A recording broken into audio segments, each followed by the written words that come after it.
Mchangiaji mmoja wa Clubhouse, naomba tumkaribishe achangie. Asante sana dada, asante wanaosikiliza wote na wasalimia. Mimi mchango wangu sasa hivi nitaenda straight kwenye point. Point ni kwamba ndugu zangu, tumeshaongea sana, tumeshachoka. Ni kwamba namquote Bob Marley, mimi sitaina na maneno yangu. You will never find justice. You will never find justice where criminals make laws. Forget about justice. Tunaongelea kuhusu haki kwa muda mrefu, lakini tunasahau kwamba criminals ndio wanatengeneza sheria, na sheria wanazozitengeneza sasa hivi ni za kuwasaidia wao, kikundi tu kidogo cha watu. Kama kuna mtu ajui sheria anafikiri kwamba anahitaji degree ya sheria. Kuna mtu anaitwa Chunde anatumvimvi kichwani, anatudanganya kwamba ni mzee. Sidhani kama ni mzee, ni kitu fulani. Huyo alikuwa jaji mkuu wa mahakama ya sheria. Kama unafikiri unahitaji degree kujua sheria, au unafikiri criminals wanaweza wakafanya nini, msikilize huyo Chande. Huyo hauhitaji kuwa na umri mkubwa, amejitokeza tu hivi karibuni, ni wiki kadhaa tu, couple of weeks old. Msikilize alafu uelewe, ucomprehend hiyo hali. Hawa criminals wanaweza wakafanya nini kwenye taifa la watu. Kwa generation hizi maisha yenu yameisha kwisha. Sasa hivi hata ukileta tajiri mkubwa duniani, Elon Musk, ukamweka Tanzania, ukamleta na wallet moja mfuko, hakuna njia yoyote ile anaweza akatoboa akiwa taifa hilo. Njia zote za kufungua milango ya watu zimefungwa zote. Yaani hamna kitu unachoweza kufanya. Kama kuna anayesoma chuo sasa hivi, boss wako atakuwa Makonda, and maybe atakuwa Sabaya, who knows, atakuwa Mwiguru, hatujui. Anayefikiri kwamba anapoteza muda chuoni kusoma ili sijui aje apate kazi au ndo atakuwa bosi wao, unafikiri maisha yako yatakuwaje? Uweze ukawa mwanasiasa kwenda, hata tukipata mwanasiasa aliyeshuka kutoka mbinguni sasa hivi, mwenye uwezo kiakili, anayeweza kuleta ideas katika taifa ambalo liko stagnant, alikui akaleta ideas zake mezani sasa hivi as we speak. Nilitaka tu niwakumbushe, hali ni mbaya namna hii. Vitabu vya imani vyote tumeisha visoma na hakuna kitu tunachohitaji kuambiwa. Kama tuna mtumishi wa kweli wa Mungu sasa hivi katika hiyo mipaka ya taifa la Tanzania sasa hivi, ambaye anaweza kuhubiri sheria ya Mungu bila kukamatwa na kuuawa au kuteswa. Katika huo ulingo, uondoe sheria, uondoe wanasiasa, uondoe watunga sheria, unabaki na vacuum ya namna gani? Ndio tuliokuwa nayo sasa hivi. Hiyo vacuum inahitaji immediate attention, kufight. Anayeomba sasa hivi hayo mambo ya kwamba sisi tunamuomba Mungu aingilie kati, sisi aishaingilia zamani. Anayeomba sasa hivi aombe ujasiri, aombe kutoa woga, aombe kukabiliana na hawa wenda wazimu vichaa na kudiri nao properly. Haya mambo ya michezo inabidi tuyache ndugu zangu. Mtu aliyeko serious, na kama unataka hali yako ionekane serious, hakuna taifa lolote duniani litatuma watoto wa watu kuja kukomboa. Kama wewe huwezi ukaamka ukajikomboa, lazima uonyeshe nia, lazima uonyeshe kwamba chochote kitakachoweza kutokea sisi tunataka kujisimamia. International community inataka watu wa namna hiyo.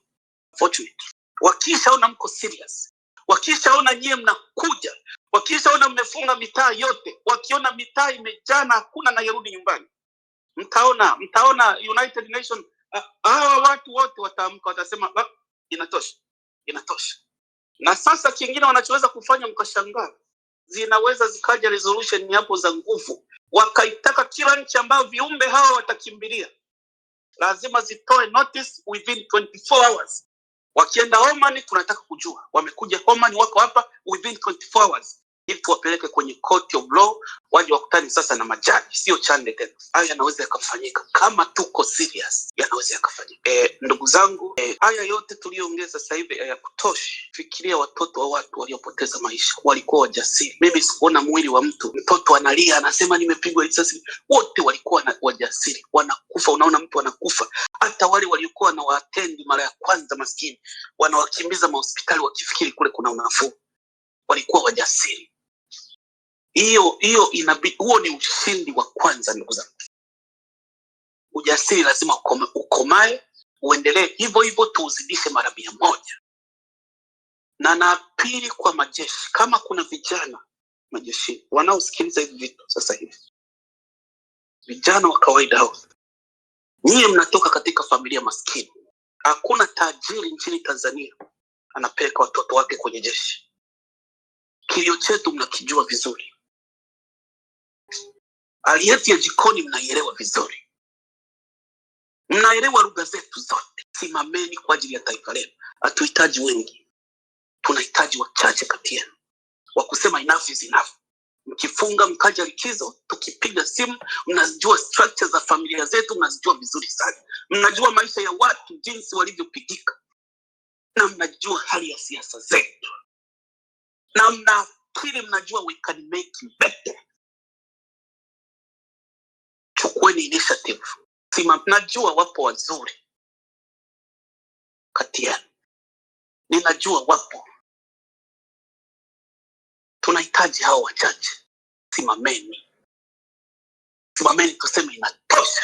Tukomboe kile kitu kilichobaki kwa ajili ya watoto, Sisi sote tutatoweka, tutakufa, lakini mipaka ya Tanzania itabaki pale pale, bendera itabaki pale pale, na watoto watakao kuwepo tunataka waenjoy maisha. Angalau tuachie sheria zilizonyoka. Kama umeshaiba kila kitu,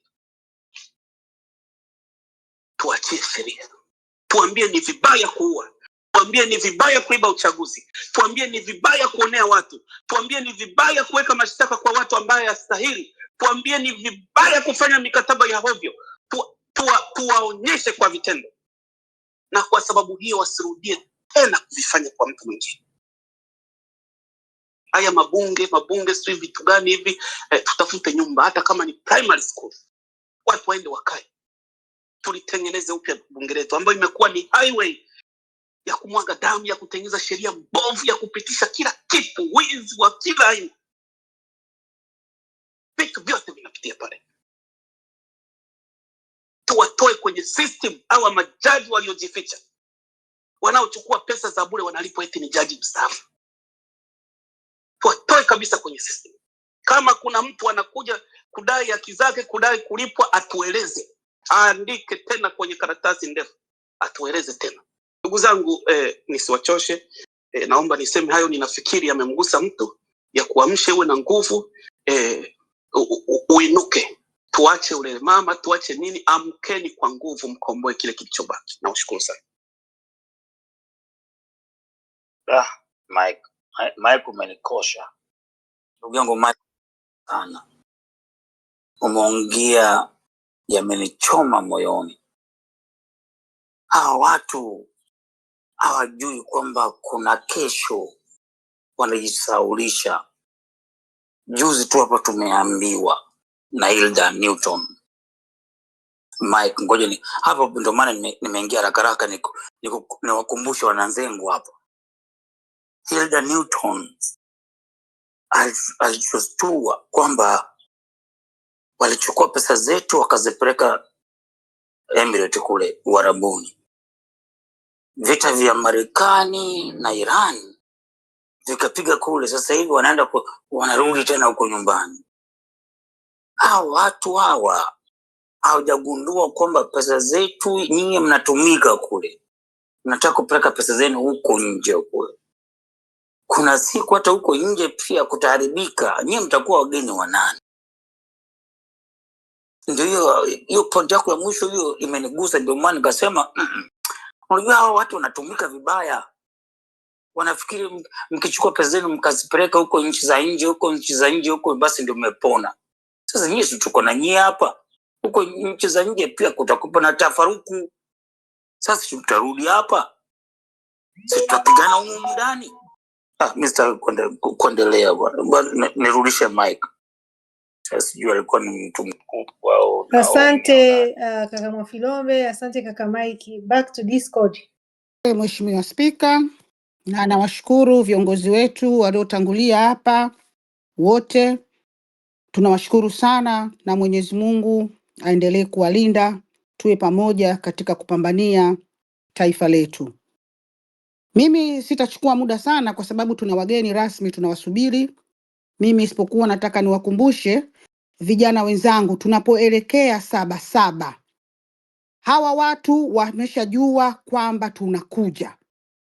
Kwa hiyo sasa, huko mitaani tunapoishi, tuishi kwa akili.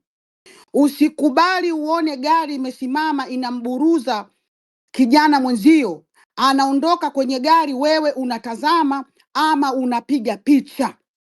Tafadhali, ukiona gari inaburuza mtu, ita wenzio, oya, sogeeni hapa, mtu anachukuliwa. kwa sababu wanakuja kukamata watu, wanabeba watu kiraia na nguo za kiraia. Alafu tukienda kutafuta ndugu zetu kwenye vituo vya polisi wanasema hawana. Sasa basi, hakuna kubebwa mtu kiraia mitaani kama hana sare ya polisi. Pachimbike, kwa sababu huu kama ni msiba, leo kwako, kesho kwa mwenzio. Usione mwenzako anabebwa, umesimama kwenye dirisha una rekodi. Toka mbio, piga milango, oya mwenzetu anachukuliwa. Tuzunguruke gari, tusikubali mwenzetu aondoke kijinga, kwa sababu wataanza hii operesheni zao za kisenge kuja kuvuruga, kututisha tusitimize malengo yetu ya tarehe 7 mwezi wa 7. Kwa hiyo ndugu zanguni, tuwe makini mitaani, tuwe makini barabarani. Usikubali uone mtu anaburuzwa kubeba kwenye gari uelewi. Ita wenzio, bodaboda, waambie paki bodaboda, njooni mwenzetu anachukuliwa. Oya. Tukiendelea namna hii tutaanza kulindana wenyewe kwa wenyewe. Vinginevyo nawaomba kila siku tuwe tunashiriki hapa Discord, kwenye TikTok, kote kwa wanaharakati, ili tujue mipango yetu ya tarehe 7 mwezi wa 7 tunatokaje. Asante sana Mheshimiwa Spika, tuko pamoja. Narudisha maiki kwako. Nashukuru sana kaka zangu waheshimiwa kwa mchango wenu mzito na mkubwa. Niseme asante kwa kujiunga na sisi. Asanteni sana. Ndugu wabunge wa Discord, ni maoni yalikuwepo ndani, ni maoni yanatolewa ndani ya Clubhouse. Kaka zetu hao wamekuwa wakitufuatilia tangu mwanzo. Waheshimiwa, tunakwenda kumalizia mkutano wetu, lakini tunakaribisha nafasi 2 za mwisho za upendeleo. PM, nafikiri angepandisha huyu mtu, ameomba muda mrefu kupanda kuzungumza. Muda mrefu kaomba sana kuzungumza. PM, naona ameshindwa kupanda. Kabla sijaendelea, naomba tumshukuru Mheshimiwa Bavaria kwa mchango wake. Mapambano ndivyo hivyo yanavyoenda, kila mtu kwa namna yake na kwa jinsi ambavyo anawiwa. Ni nzuri sana. Mimi naomba niende moja kwa moja kwenye pointi. Nilikuwa naendelea kusema kwamba natamani sana Watanzania wenzangu tuelewe, tunayepambana naye amefunga kitu kinachoitwa katiba, amefunga kitu kinachoitwa utawala wa sheria, amefunga kitu kinachoitwa haki za binadamu, amefunga kitu kinachoitwa utaratibu. Amefunga, na amefunga lini? Amefunga muda mrefu, lakini ametudhihirishia sisi umma wa Watanzania siku ya tarehe 29, 30 na 31 kwamba amedhamiria kufunga. Hii maana yake nini? Tunapoelekea 7/7 tunatakiwa tujue ya kwamba tunayekwenda kupambana naye sio mtu wa sheria, sio mtu wa utaratibu, sio mtu anayefuata katiba, sio mtu ambaye anafuata haki za binadamu. Ni mtu ambaye ni zimwi mla watu, ni zimwi mnyonya damu, ni mtu ambaye yuko tayari kutumia chochote alichonacho kulinda anachokitaka yeye kiwe. Ndio maana leo unaona tunapelekewa ripoti ya tume ambayo wanajua kabisa itawakwaza, itawasononesha, itawarudishia machungu, itawaumiza, lakini nani anayejali? Hakuna. Huyo ndio mtu tunayekwenda kupambana naye. Sasa ndugu zangu, unakwenda kupambana na adui kulingana na adui alivyo.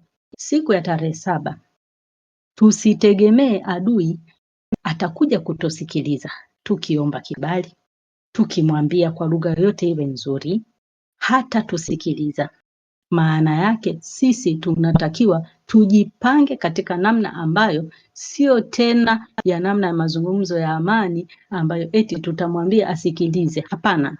Tutaenda katika namna ambayo tunakwenda kudai kilicho chetu. Sasa fikiria mtu ambaye anakwenda kudai kilicho chake. Kila mtu atajiongeza kiutu uzima. Ni namna gani ambavyo utakwenda kudai kilicho chako? Lakini ninachotamani pia watu kujua ni kwamba sisi tulio wengi tunatakiwa tuone kwa ule mwanzo ambao utatokea. Kila siku mimi napenda kusema hichi kitu, consistency. Kila siku nikiongea napenda kusema, sio kwamba Watanzania hawaumii, sio kwamba wanavyoendelea kuishi hawaoni, sio kwamba Watanzania hawa ni wapumbavu sana, ni wajinga sana kwamba wameuliwa watoto zao, wake zao, waume zao, wameuliwa majirani zao, kwamba sasa hivi wanavyoendelea wanaendelea tu kwamba wana furaha. Hapana, wanahitaji spark. wanahitaji kianzilishi, wanahitaji chanzo fulani kianzishwe. Kwa hiyo nataka kusema kwamba tunapoelekea tarehe 7, tukisema tunaandamana, unajua neno kuandamana kwa mtu yule wa mtaani anajua ni kwenda mstari, mmeongozana, mshike mabango au mfanye mjumuiko fulani mkielekea sehemu fulani. Pengine ndio maandamano, tafsiri ya mtu yule wa pale wa sokoni Kariakoo ambaye anauza maparachichi. Lakini tukiendelea kusisitizana kwamba neno maandamano yatakuwa ni kilele cha kile ambacho tutaanza kukifanya, iwe ni usiku wake, iwe ni siku moja kabla, yani mpaka inukie, ndipo tutakapokuwa kwenye maandamano makubwa yasiokuwa na mfano, yasiokuwa na hesabu ya namba, yasiokuwa na maelezo, maandamano ambayo askari mwenyewe akiyaona sasa atakimbia. Lakini mpaka tufike hapo, kuna kitu kinatakiwa kifanyike, aidha siku kabla ama usiku kabla, na tunavyosema hivi nao wanajipanga hivyo hivyo, lakini tunatakiwa tuende hivyo. Sasa pointi zangu za haraka, silaha yetu ni namba. Namba itapatikana vipi? Maandamano yetu tuseme kwamba kila Mtanzania anayeguswa kwa namna yoyote adai haki yake kupitia eneo lake, kupitia anachokiona mbele yake, kupitia anachoona kwamba hiki nikikigusa mimi Mtanzania nitakuwa nimeisemea haki yangu kupitia hiki. Kama ni kuchoma kilicho karibu yake, kama ni kuvunja kilicho karibu yake, kama ni kuharibu kilicho karibu yake, ili sasa inapofika muda wale wengine wale ambao wanasema tumeumia, tumeuliwa, hatuna namna, tutafanyaje, atasema yes, sasa imenukia, tunaingia pamoja. Kwa jamani, tuwasisitize watu kutumia mitaa yao vizuri, kutumia mazingira yao vizuri. Hakuna kitu kizuri sana kama kutumia silaha ya mazingira yako vizuri. Mimi mtaani kwangu mgeni akija akinikimbiza, najua napita wapi, nitapita kichochoro gani, nitapita daraja gani, nitadumbukia wapi, nitokee wapi. Yule mgeni sio rahisi. Ninajua nikipita nikikimbia sehemu fulani gari haifiki. Kama gari haifiki, maana mimi tayari nina advantage. Kwa tuwasisitize watu tuseme kwamba jamani, maandamano tunayasema ni maandamano, lakini ni namna yetu ya kuidai haki yetu siku ya tarehe 7. Alafu ikishanukia vizuri, tutakuwa tunaelekea sehemu ambayo utaona wenzako sasa wameshakuwa wengi wakielekea. Kwa sababu gani? Tarehe 29 tulifanikiwa kwa sababu hatukusema kwamba tutakusanyika sehemu fulani tuelekee sehemu fulani. Tulisema kila aliyekuwepo sehemu afanye tukio lake ili tutume ujumbe. Kwa alio Tabata alituma ujumbe, alio Mbezi alituma ujumbe, alio Kariakoo alituma ujumbe, alio Kimara alituma ujumbe, alio Mbeya alituma ujumbe, alio Tunduma alituma ujumbe, alio Mwanza alituma ujumbe, alio Arusha alituma ujumbe. Kwa hiyo ile ilifanya wakachanganyikiwa, hawajui waende wapi, unaenda wapi kwa mfano. Lakini tukisema tuna maandamano ya tukiwa tunahubiri maandamano, yule mama muuza samaki atasema mimi nitoke kwenye maandamano. Tuseme kwamba siku ya tarehe 7 ni siku ya kuhakikisha tunazidai haki zetu, dai unavyoweza. Hii kauli inaeleweka vizuri kwa wale watu ambao wako katika daraja la kawaida sana la uelewa. Alafu sasa ikishanukia vizuri, siku zote kwenye jumuiko la watu kuna kuaga na kiongozi, pale patatokea mwelekeo. Hilo la kwanza.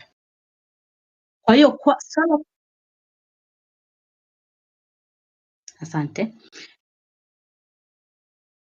asante. Nashukuru.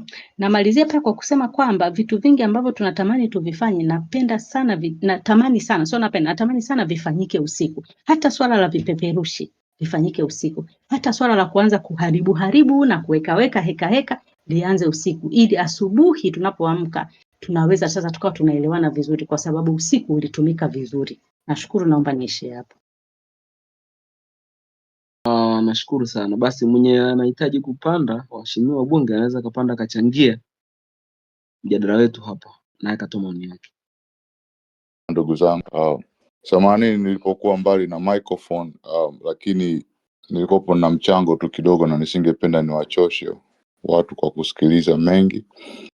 Asante President Mwangaza, asante sana kaka CJ, umeongea vizuri sana na wote tuliokuwa tunawasikiliza wameongea vizuri sana.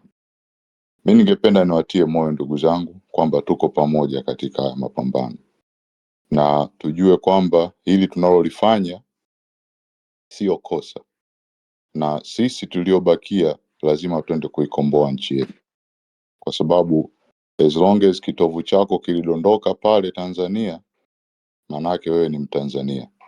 Hata katiba yetu ya Jamhuri wa Muungano wa Tanzania kwa vina 7 inamaanisha, inasema kwamba wewe ni Mtanzania. Haijalishi una uraia wa Marekani, haijalishi una uraia wa Uingereza, haijalishi una uraia wa sehemu nyingine yoyote ile, wewe ni Mtanzania. Namba 1 Mtanzania, namba 2 diaspora. Kama ulivyoongea kaka CJ, Musa alikuwepo ni diaspora, lakini alizaliwa Misri. Alipoamua kukimbia na alipokuja kurudi na Mungu alipomtokea arudi, ni kwa sababu alijijua kwamba yeye ana kazi anayotakiwa kwenda kuifanya. Japokuwa alikopa na mdomo mzito kama wa kwangu, akaogopa hata akaanza kumbishia Mungu, na Mungu akamwambia bado wewe unaweza kwenda kuwakomboa ndugu zako.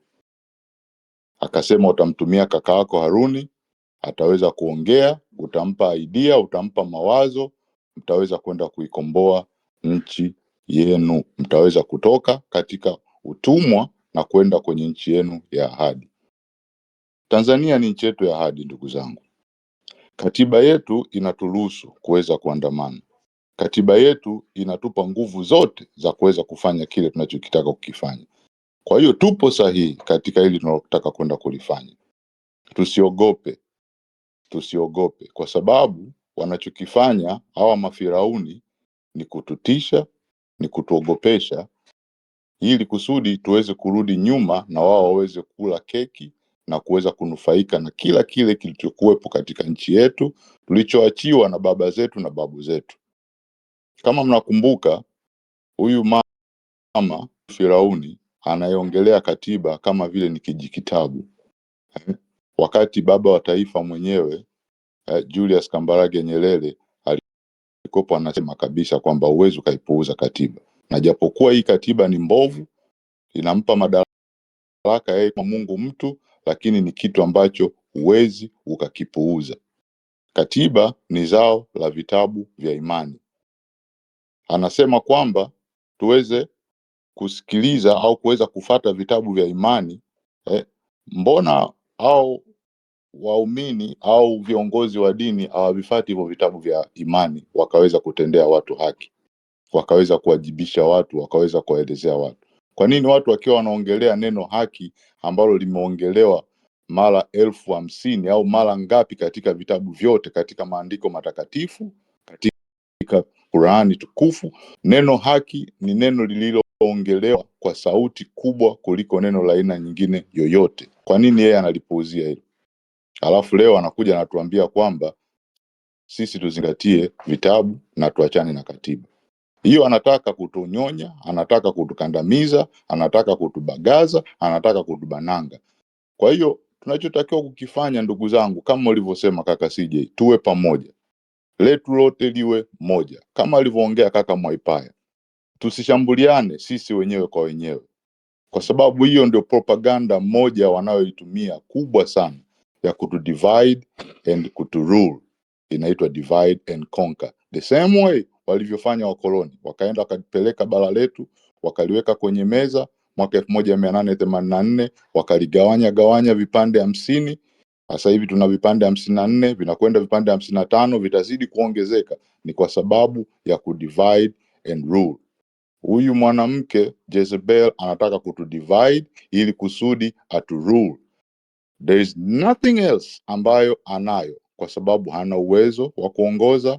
Wasaidizi wake hawana uwezo wa kuongoza, kwa sababu hana kitu chochote kile kinachoweza kumsaidia kuweza kufanya lolote lile litakazoweza kuwasaidia Watanzania kutufikisha kwenye nchi ya ahadi.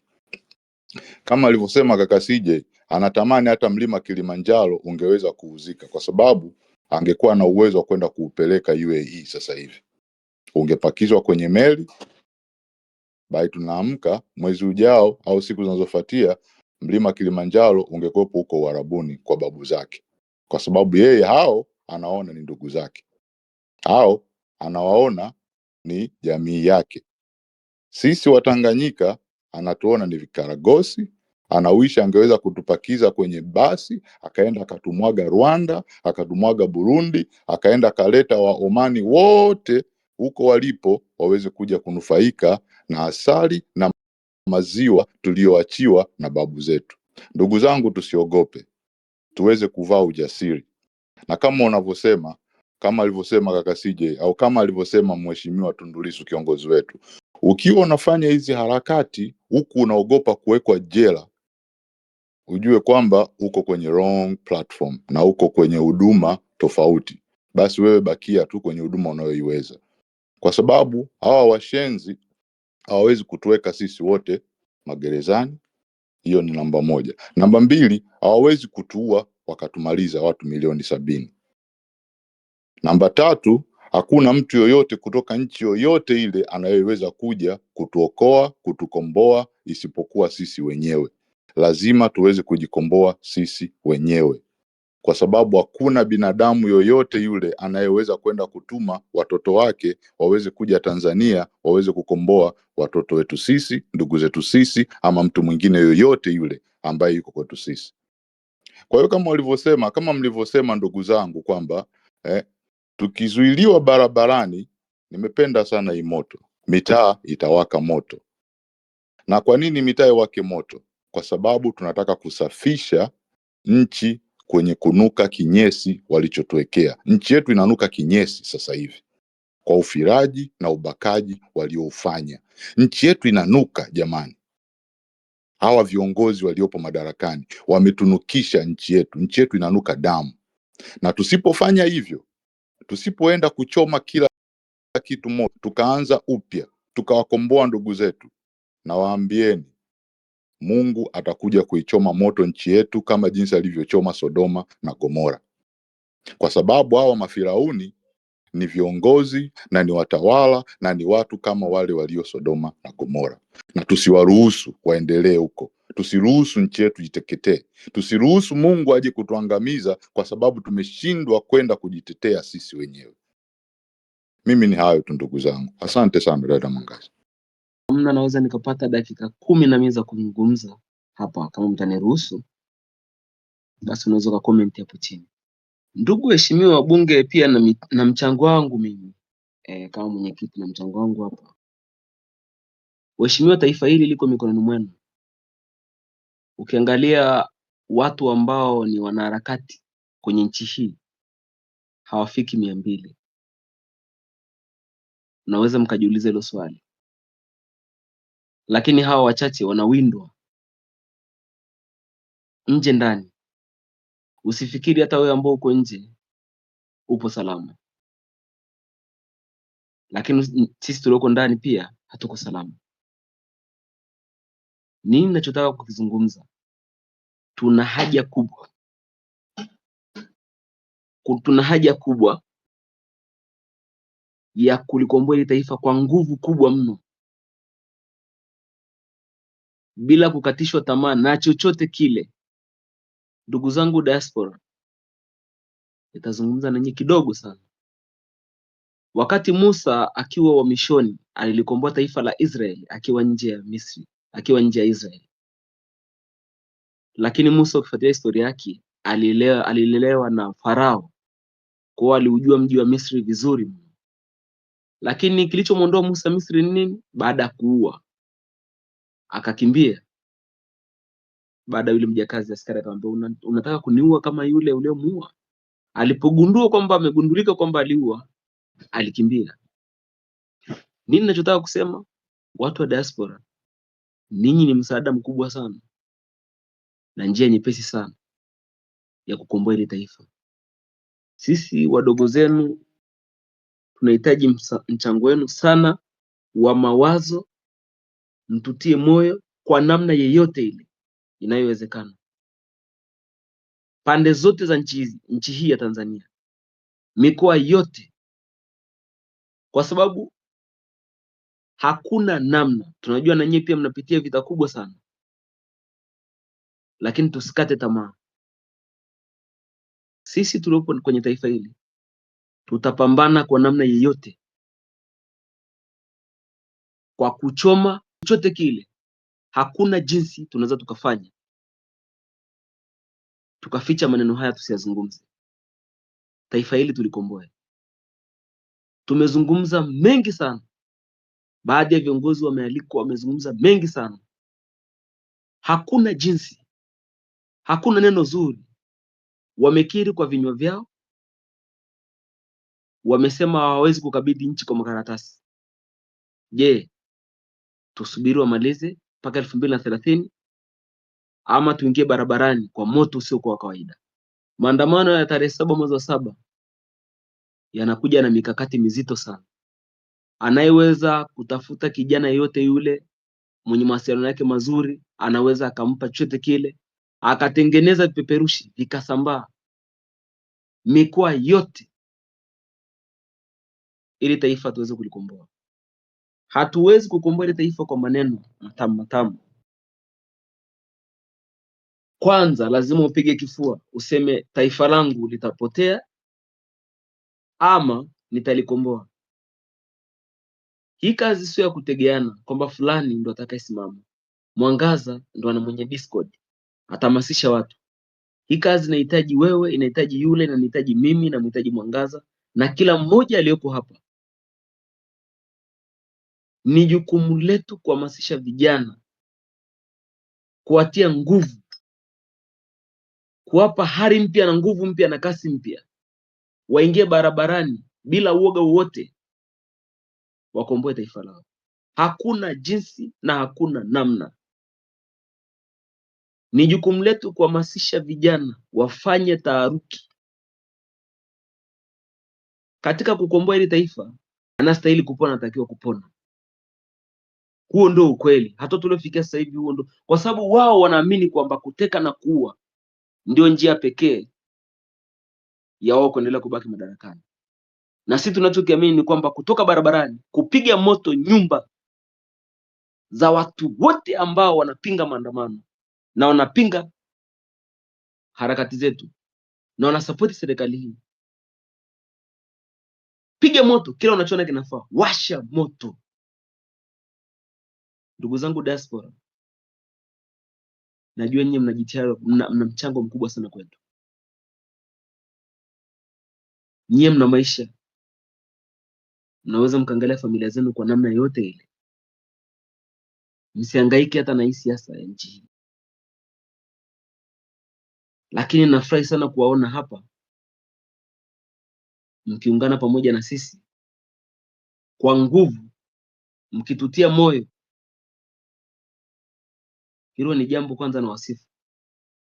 Ninachowaomba ndugu zangu, niko chini ya miguu yenu. Nchi hii inakombolewa na mimi na wewe.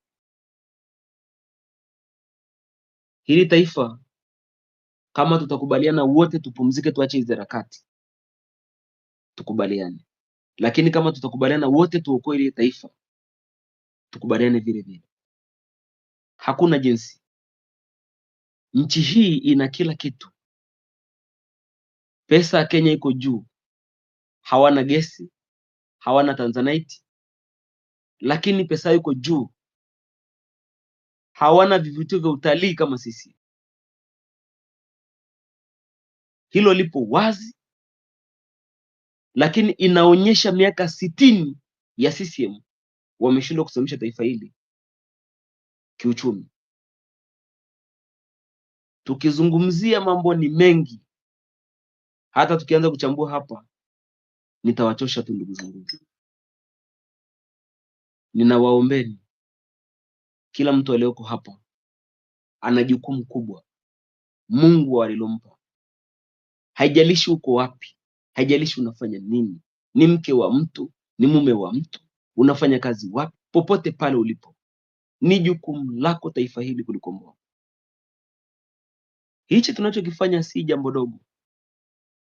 Kama unafikiri ni jambo dogo, mimi ni kuamshe kwamba si jambo dogo. Wewe ni mtu wa muhimu sana kwetu sisi. Wewe ni mtu wa muhimu sana kwenye taifa hili. Kwa walioko Tanzania, ndani ya nchi hii, Sasa ni saa 4 dakika 57, tunakimbilia saa 5 kasoro dakika 6 tu, kasoro dakika 8 tu tukimbilie tufike saa 5. Ni muda wa kupumzika, tupokee tena heka za kesho. Lakini huko hapa kwa ajili ya mchango, kwa ajili ya kusikiliza tunasema nini hapa. Ninawaombeni ndugu zangu, tuungane wote kwa umoja, wa vipeperushi, wasijui barua za kuandika kupeleka sijui wapi kwenye mashirika mbalimbali. Kila unachoona kinafaa kukomboa taifa hili, fanyeni ndugu zangu. Tukizembea hapa, basi tutapoteza taifa hili. CCM wanaendelea kutengeneza na wanaendelea kujitengenezea wigo mkubwa wa kuendelea kupoteza wanaharakati mmoja mmoja. Wanatumia gharama kubwa sana kupoteza watu. Kuna mtu ametekwa leo, ni mwandishi wa habari. Nafikiri wote mmeshapata habari hizi, lakini hayo kwetu yamekuwa ni kama wimbo kwenye masikio yetu. Watu kuendelea kutekwa, kubakwa, kuteswa, ndio maisha ya Watanzania kwa sasa hivi. Kila anayepinga serikali hii, huyo zawadi yake ni kifo, zawadi yake ni mateso. Hata Lissu isingekuwa na status kubwa, leo tungemhesabia ni marehemu.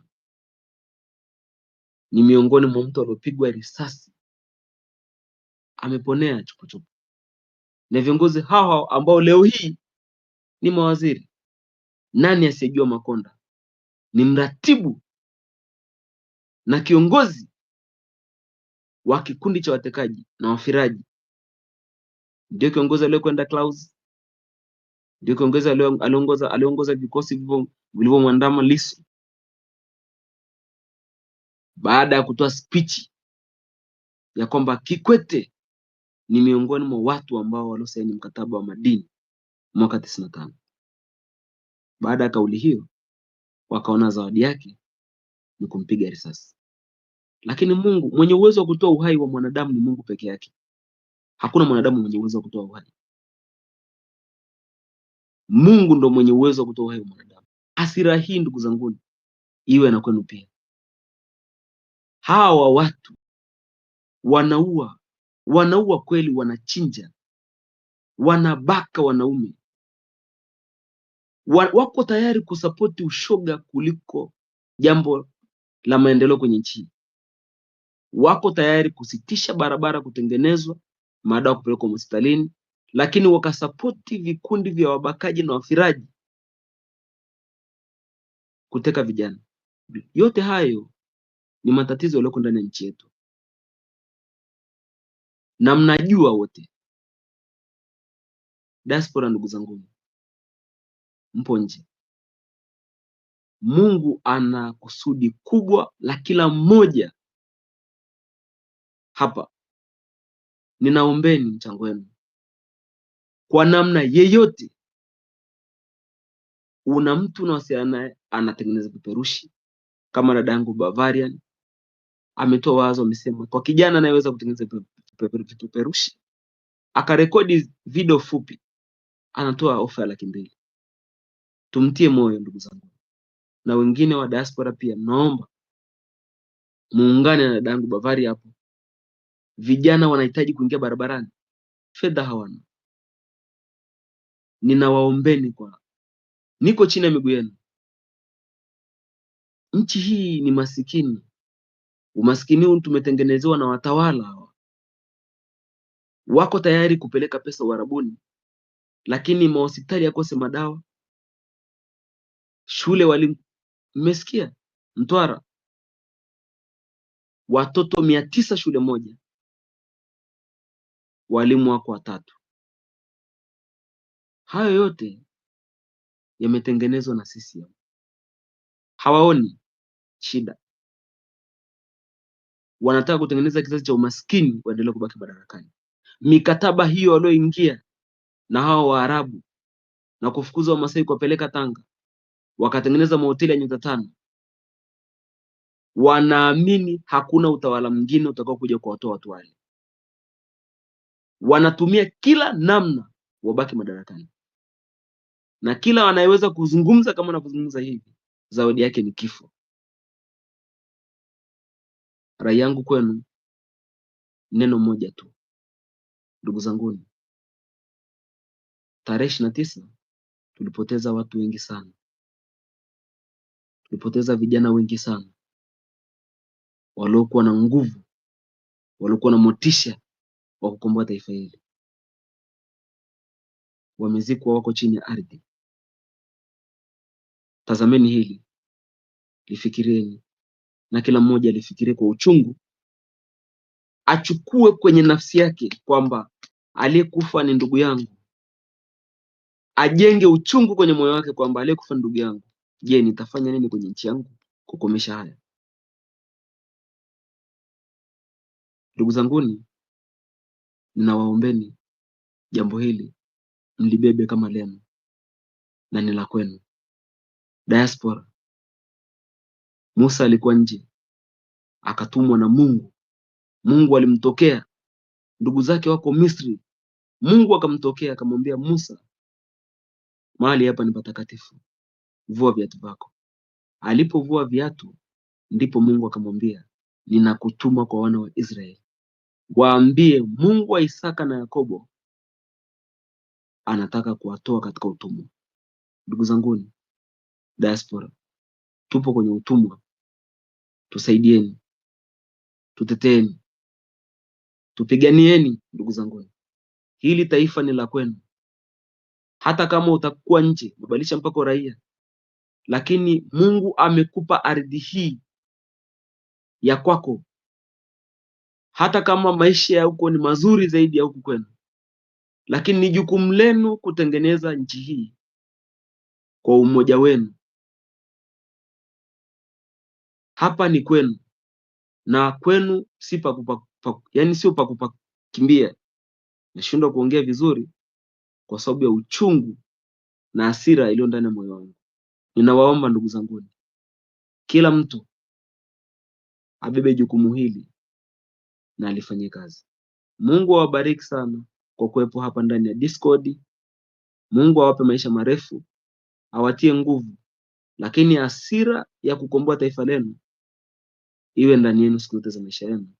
Taifa hili tulitoe, liko mikononi mwa wanyang'anyi, wezi, wauaji, wafiraji. Ndugu zanguni, tusaidie kukomboa taifa. Yangu ni hayo. Kama kuna niliyemuudhi basi anisamehe, lakini nashukuru sana. Shukrani zangu za dhati zirudi kwenu. Asanteni sana kwa kujumuika na sisi hapa ndani ya Discord. Asante Clubhouse, wazee wetu, kaka zetu, baba zetu, asanteni sana. Asante watu wa Instagram na Watanzania wenzangu. Tupambane, tukomboe taifa hili. Ni jukumu la kila mtu kukomboa taifa hili. Vipeperushi vitengeneze, vijana, mabodaboda, jitokezeni, tengenezeni vipeperushi. Si lazima uvitangaze, uvipeleke kwa kusema na vipeperushi. Bebe kwenye mfuko, chukua bodaboda yako, unafika pale feri, vimwage. Unafika kituo cha mwendokasi, vimwage. Kariakoo, saa 7 ile watu wamejaa, vimwage. Tuvisambaze kwa nguvu kubwa, bila woga, kama kaka yetu Lissu alivyotuambia kwamba tukiogopa magereza. Neno hili linaniuma. Ndugu zanguni, hawana uwezo wa kuchukua Tanzania wote na kuwafunga kwenye magereza. Hawana uwezo huo. Tupambane vijana, taifa hili ni la kwetu. Hichi kipindi ni cha kwetu. Tunapitia kipindi kigumu kuliko kawaida. Hapa tulikofikia, waliotufikisha hapa ni jeshi la wananchi na jeshi la polisi. Laiti wangetusikia tarehe 29, tusingefikia maamuzi kama haya. Tumeona kiwanja cha ndege kimeuzwa, tumeona bandari zetu zimeshauzwa, bado wanajikatia maeneo makubwa kama Serengeti na Longido. Je, watafata wapi? Wanatamani hata mlima Kilimanjaro ungekuwa unafaa kuhamisha, wangeubeba uhamishe, waupeleke Uarabuni. Lakini Mungu ashukuriwe, hakuna awezaye kuhamisha mlima.